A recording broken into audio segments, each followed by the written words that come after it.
En el último tema habíamos llegado al punto de describir o tratar de definir, aunque lo hicimos rápidamente, lo que es o lo que debería significar la resistencia del hormigón como un sólido estructural. Y habíamos dicho que la resistencia o el valor de la resistencia que medimos es un parámetro o es un indicador de la calidad, ¿no es cierto? Y la calidad se refiere a la capacidad de resistir cargas, de resistir a la intemperie, de resistir al paso del tiempo y a todos aquellos factores que de alguna manera puedan afectar la calidad y la durabilidad del hormigón. Entonces, también dijimos en el último tema de que íbamos a dejar para esta ocasión la descripción de los tipos o clases de resistencia que se consideran, ya que este concepto tiene tres enfoques. En el anterior tema estaba como subtítulo, último subtítulo, la resistencia de diseño.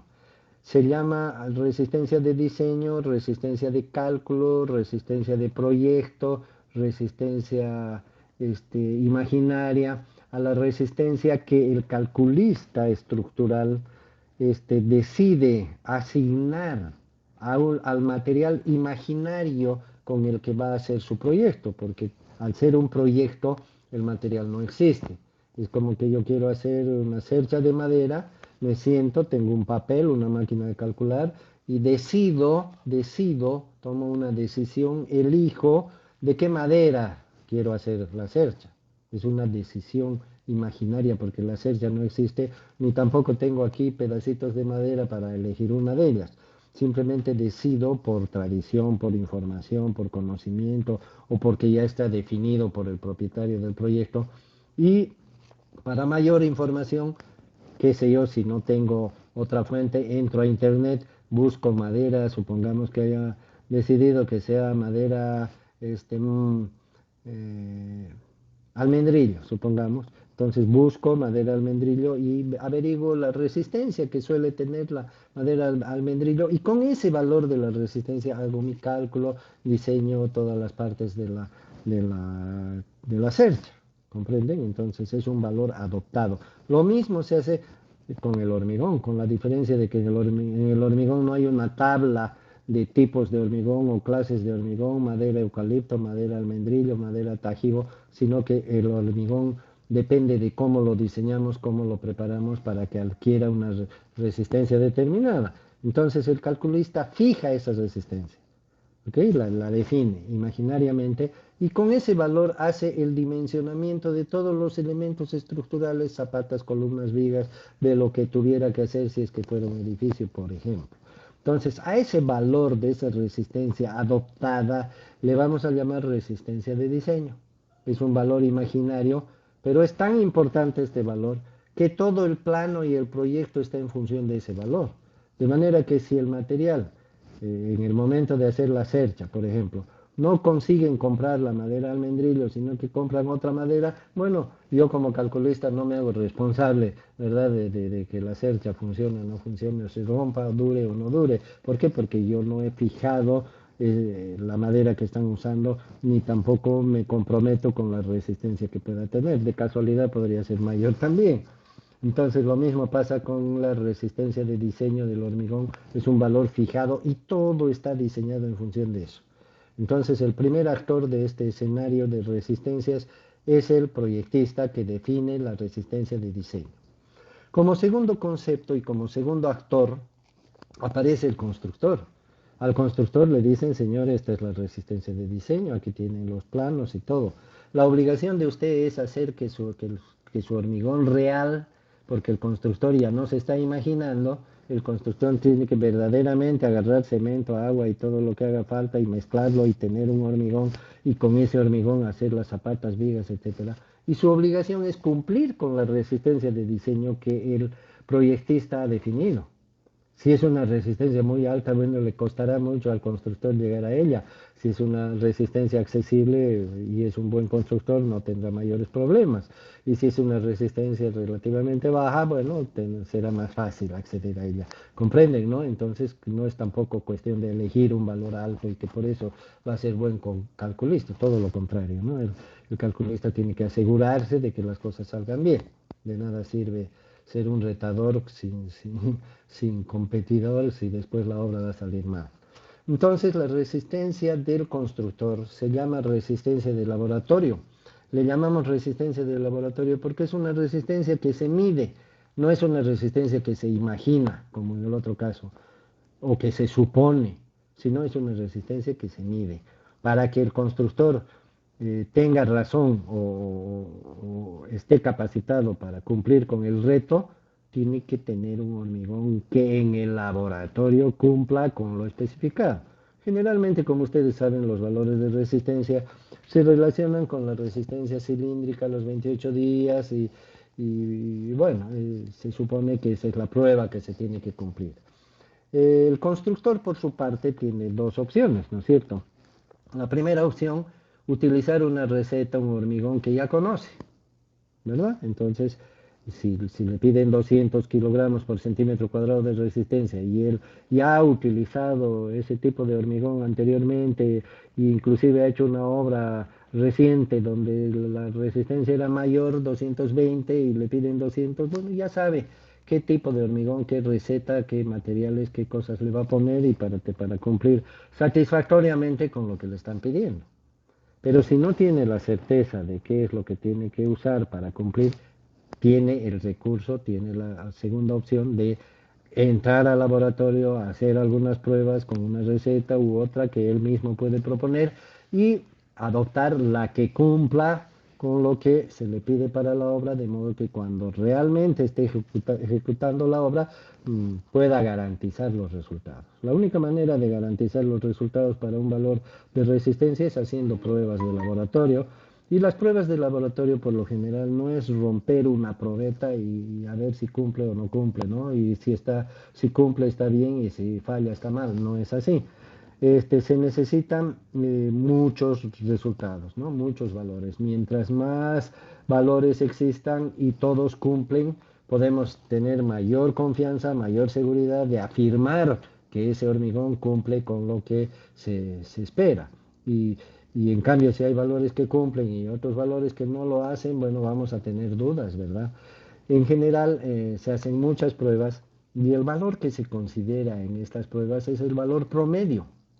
O sea que cuando hablamos de la resistencia del laboratorio, de la resistencia del constructor, estamos hablando de una resistencia real física que además representa el promedio de varias pruebas. Si las pruebas son dos y por casualidad las dos dan bien, de repente tenemos el concepto errado de que el hormigón está bien y a la tercera prueba da mal. No tenemos una certeza. Por eso es que se recomienda también que mientras más pruebas hayan, mayor confianza exista. Pero habrá algún número de pruebas que nos garantice el 100% de confianza en el resultado que obtengamos y que además nos garantice que ningún resultado nunca va a salir menos que el deseado. La única forma de eso sería tener infinitas pruebas. Entonces, ¿hacia dónde estoy dirigiéndoles a ustedes con los comentarios que estoy haciendo? De que no hay una manera de tener una garantía del 100% de que todos los resultados van a salir, van a ser mayores o iguales a lo que el ingeniero calculista ha propuesto o ha fijado. Entonces, siempre en toda construcción habrá un, entre comillas, riesgo de que alguno o algunos de los valores probados, porque no podemos hablar nada de los no probados, vale decir, de la rotura de probetas, pueda dar, tampoco estamos diciendo de que pueda dar, hay la probabilidad de que pueda dar un valor inferior al fijado por el calculista. Por lo tanto, la resistencia del laboratorio que se fija en un laboratorio o se la fija por el conocimiento previo que tengamos de una receta determinada, es un valor que tiene la mayor probabilidad posible de cumplir con lo que quiere el calculista o con garantizar la obra. Para ello, por supuesto, vamos a tener que apuntar a un valor mayor. Es como la nota de la U, ¿no es cierto? Si estudiamos para un examen para sacar 51, es probable que saquemos 51, es probable que saquemos más de 51, pero también es probable que saquemos menos de 51. ¿Verdad? Inclusive las probabilidades creo que son 50 para arriba, 50 para abajo, y la menor probabilidad es de que saquemos 51.0. Esa es la menor probabilidad. Entonces, ¿cómo podemos mejorar esa probabilidad de que no sea 50, de que sí, 50, de que no? Apuntando más arriba, ¿no? Si estudiamos y nos preparamos como para sacar 70%, las probabilidades son 50% descartando la del 70.0. Las probabilidades son 50% de que sea mayor, 50% de que sea menor, pero de ese 50% de que sea menor tenemos una bastante probabilidad de que sea mayor de 50, que eso es lo que queremos. Entonces, en la práctica, en las obras también, los constructores, para tener mayores probabilidades de éxito, tendrían que apuntar lo más arriba posible. Pero ¿qué pasa cuando apuntamos lo más arriba posible a que nuestra resistencia deseada sea 200, pero nosotros apuntamos a 400? ¿Qué está pasando? Estamos utilizando un material mucho más caro, ¿verdad? Uno que estamos apuntando al doble de la resistencia para cumplir con la mitad. Entonces esas son realidades y además la estadística nos maneja este tipo de evidencias, porque son evidencias, de modo que para no caer en el riesgo de fallar, pero tampoco en la exageración de apuntar a lo muy difícil o muy caro, en la práctica se aplica esta formulita que estoy indicando, ¿sí? La resistencia del laboratorio deberá ser mayor o igual a este paréntesis, a estos corchetes, que dice dentro de ellos la resistencia de cálculo dividida entre 1 menos K por B. La resistencia de cálculo es un dato, es el dato que nos da el proyecto, el ingeniero calculista, que ya lo definimos hace un rato. Es la resistencia de diseño, ¿correcto? Y el 1 es 1, ¿sí? Y el K es un factor estadístico que se obtiene de tablas de estadísticos. O sea, no vamos a intentar definir eso ni nada por ahora porque por falta de tiempo, pero si ustedes quieren investigar un poco lo pueden ver. No siempre le llaman K, algunos autores le llaman de otra manera, pero es un factor estadístico que nos muestra que está relacionado con la confianza que podemos tener en un proceso. Por supuesto, confianza 100% no existe, como ya lo dije hace un momento, y tenemos que apuntar a un grado de confianza lo mayor posible, pero mientras mayor sea el grado de confianza, el valor de K va a influir en el resultado y el valor de la R del laboratorio va a tener que ser mayor. Ese ejemplo que yo puse de 400 a 200, por ejemplo, sería un valor exagerado para un nivel de confianza muy alto.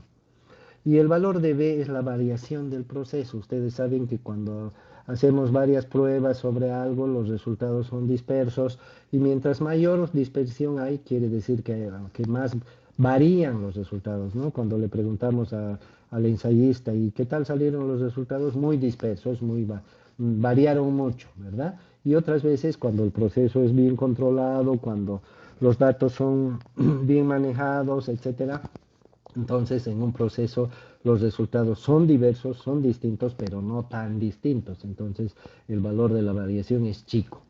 ¿Qué tiene que ver esto con los resultados que obtenemos en la rotura de probetos? Mucho, ¿no? Porque si tenemos valores con mucha variación, quiere decir que si el promedio es 200, de repente tenemos algunos que son 400 y otros que son 100. Entonces no queremos que haya tanta variación. Lo ideal sería que unos sean 220, otros sean 180, etcétera, que la variación oscila, la variación siempre oscila y está alrededor del valor promedio, pero que no sea tan diferente, ¿no es cierto?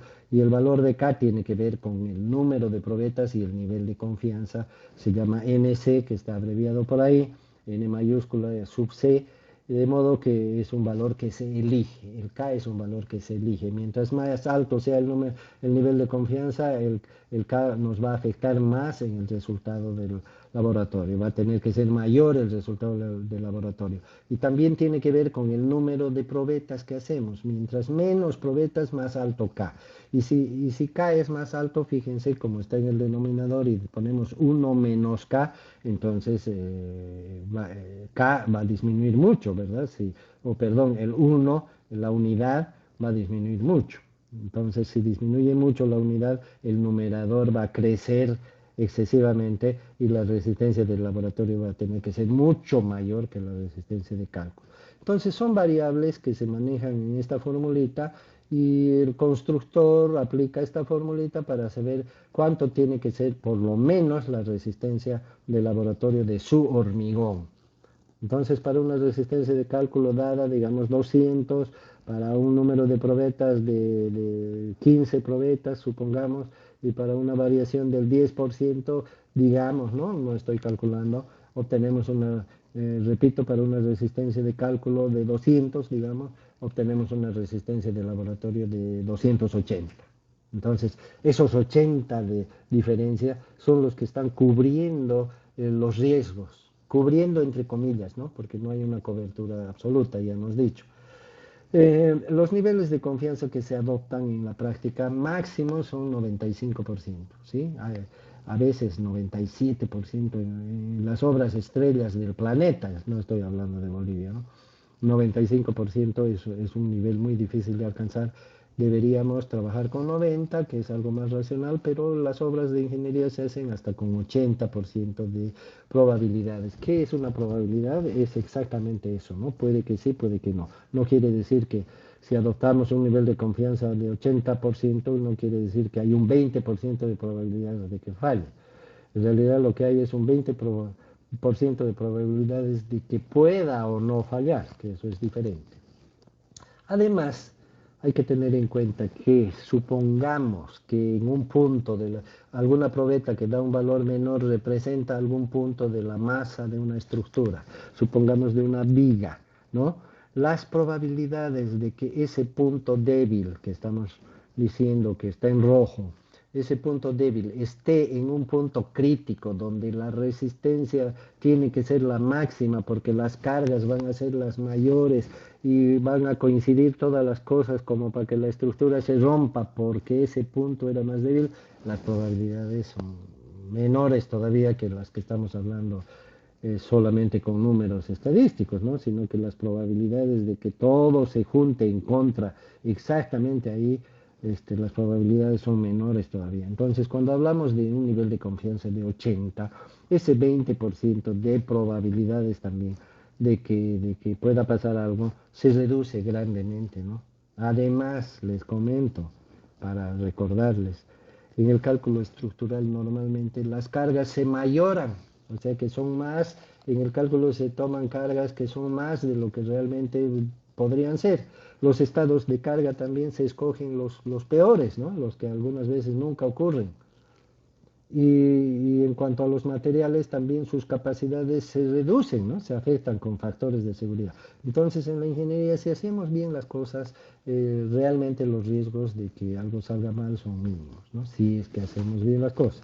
Entonces, una de las formas de lograr esto es justamente eligiendo y logrando, ¿no? Porque no es cuestión de elegir en el papel, sino en la realidad, un hormigón que cumpla con la resistencia del laboratorio fijada por los cálculos. Acá en el texto van a encontrar algunos detalles más, les sugiero que lo lean y que lo entiendan, ¿sí? Lo mejor posible. Si queda alguna duda, la aclaramos en las sesiones directas.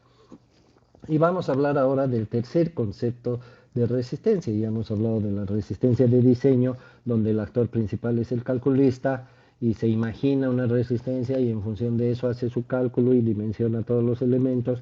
La resistencia de laboratorio, que es la obligación del constructor y que tiene que verificarla, ya sea en laboratorio o ya sea a través de su experiencia, pero su obligación es que el promedio de las probetas que se rompen siempre den mayor o igual al valor fijado, ¿no es cierto? Y las probabilidades ahí le afectarán porque mientras peor sea la situación, más riesgo hay de que hayan valores menores.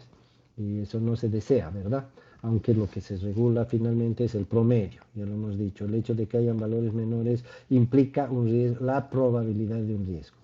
El tercer actor que aparece aquí después del diseñista y del constructor es el controlador, es el fiscal, es el supervisor de la obra, el que se tiene que asegurar, por más que el constructor le jure de que su hormigón está bien, el controlador, igual que un árbitro de fútbol, tiene la obligación de verificar que no se violen las reglas. Entonces, una de las obligaciones de un fiscal de obra es comprobar que la resistencia del hormigón se está cumpliendo. Para esto se utiliza esta formulita que no es más que la inversa de la anterior, y cambian un poquito los nombres, pero es la inversa, como si despejáramos en la anterior fórmula la resistencia de cálculo o de diseño. Acá dice que la resistencia de control, o sea, la que va a manejar el fiscal, va a ser igual a la resistencia promedio que se obtenga en las probetas multiplicado por 1 menos K por B, donde K va a ser un valor real y B, la variación, va a ser también un valor real. ¿Qué queremos decir con valor real? Queremos decir que son los valores que se van a obtener en las pruebas de control y no otros. ¿Sí? Así como el constructor hizo sus propias pruebas en laboratorio y aplicó sus propios datos de variación, etcétera, igual el fiscal tiene todo el derecho, ¿no es cierto?, de aplicar sus propios datos. Por ejemplo, si en la obtención de la resistencia del laboratorio el constructor ha fijado como número de probetas de ensayo 10 y de acuerdo a eso ha elegido un K, y después en la obra tiene solamente 2 moldes para 2 probetas, bueno, seguramente la ecuación no le va a cuadrar y su resistencia va a salir menos de la que esperaba. ¿Por qué? Porque el número de probetas es menor y al ser menor el K real de esta fórmula también va a ser mayor. Entonces esas son las circunstancias. El fiscal ignora todas las promesas, ignora todos los buenos antecedentes del constructor, del calculista y hasta del dueño y hace su trabajo.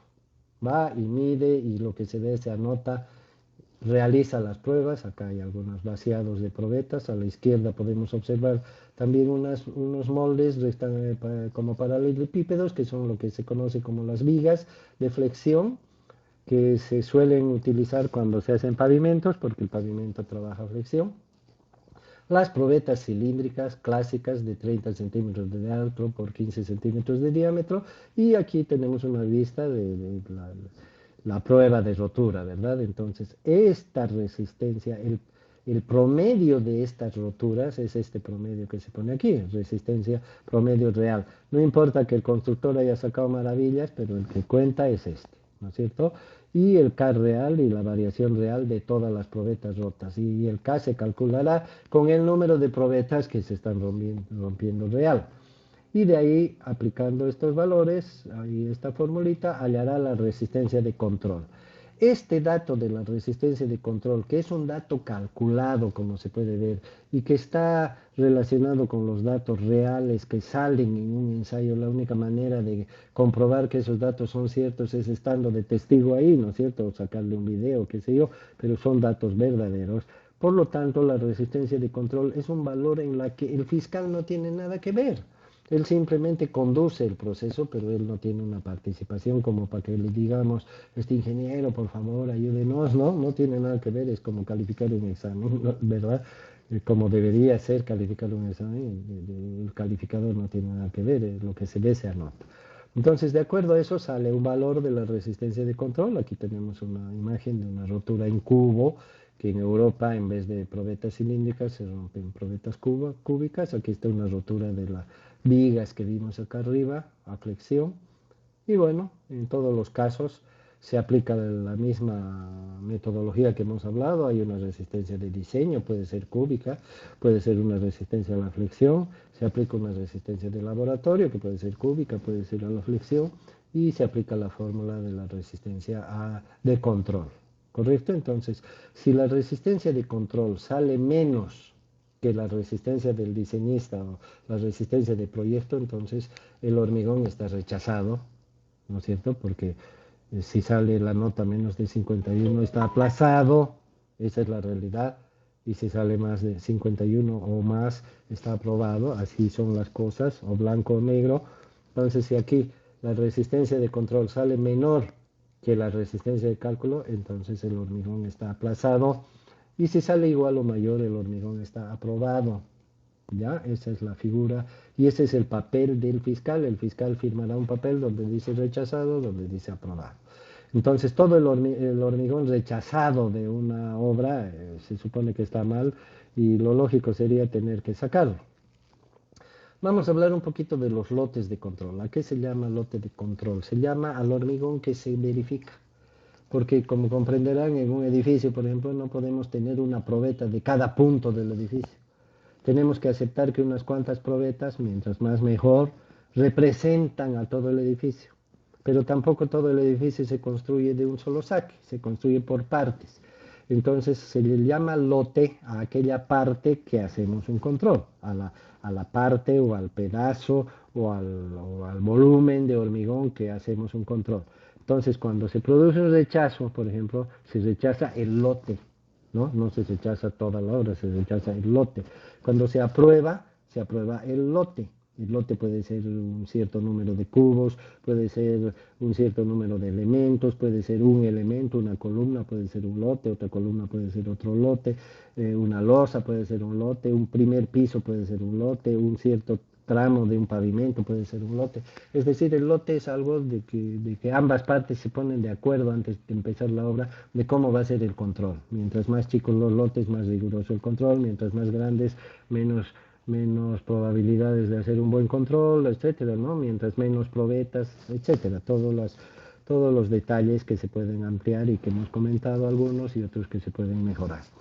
Entonces, a eso se llama lote. Cuando un lote se rechaza, el lote está rechazado, no toda la obra. Pero ojo, para que la obra en su conjunto esté aprobada, no puede haber un lote rechazado. Todos los lotes tienen que estar aprobados. No puede haber una obra aprobada con un lote o más rechazados. Entonces, eso significa que el lote cuestionado, rechazado, o los lotes, tienen que resolverse ese problema. Lo correcto sería como en el aplazo, ¿no? Repetir la materia, ¿no? Pero se inventó el repechaje, que esto, que el otro, que las mesas y todo, igual en esto, no tan igual, pero hay casos en que se inventó un montón de cosas, ¿no?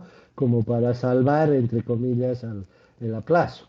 Entonces, entre estos hay varias pruebas, por ejemplo, aquí se puede ver que en algunos casos de hormigón en los cuales exista duda o estéis rechazados, se pueden sacar muestras ya del hormigón endurecido. Aquí tenemos inclusive el hueco que se ve como una máquina se perfora, se saca una muestra, es un cilindro, no necesariamente de la misma dimensión que las probetas. Aquí podemos ver distintas dimensiones como se ve y se las rompe estas probetas, no va a coincidir con la edad de la probeta, no va a coincidir con las dimensiones, no va a coincidir con la relación altura, diámetro, etcétera, pero todos esos detalles hay maneras de hacer las correcciones, adaptaciones, etcétera, pero en realidad, jóvenes, entre nos, entre paréntesis, son trampas, ¿no es cierto? Porque lo que debería haberse cumplido es lo que estaba escrito. Y estas son maneras de decir, no, no fallé, no me equivoqué, a ver, comprueben, ¿no es cierto? Entonces, algunas veces en estas pruebas se llega a rectificar, digamos, el rechazo siempre que se cumpla con ciertas reglas, todo está especificado. Y además en el contrato tiene que decir, ¿no es cierto? Igual que en el reglamento de la U, tiene que decir que se podrá tomar un repechaje o habrá mesas, ¿no? Porque si no dice eso, tampoco uno se puede inventar. Pero lógicamente los afectados muchas veces quieren usar hasta la fuerza, ¿no? Para lograr sus fines, entrar por la ventana. Aquí tenemos otras pruebas que no son destructivas. Aquí estamos afectando el hormigón. En este otro caso, fíjense, son pruebas no destructivas, o sea que no dañan el hormigón, no hay necesidad de romper el hormigón, pero no son tan confiables, ¿no? O sea, en realidad se usan y si en el contrato dice y si hace valer sus derechos el afectado y se tiene que aceptar, se aceptará, ¿no? Pero en general deberían cumplirse las reglas básicas. Este es un esclerómetro que dispara unos perdigones en el hormigón y de acuerdo a la fuerza con la que rebotan, hay que hacer 100 disparos en un lugar. Se puede especular diciendo que esa es la resistencia del hormigón. Aquí se utilizan ondas, ¿sí? ultrasónicas, que un emisor en un lado y un receptor en el otro, y por la velocidad que queda marcada acá en un aparato, se puede también especular con el valor de la resistencia, y después se especulará con que si es válido o no es válido para, como para confirmar o rechazar el veredicto del laboratorio.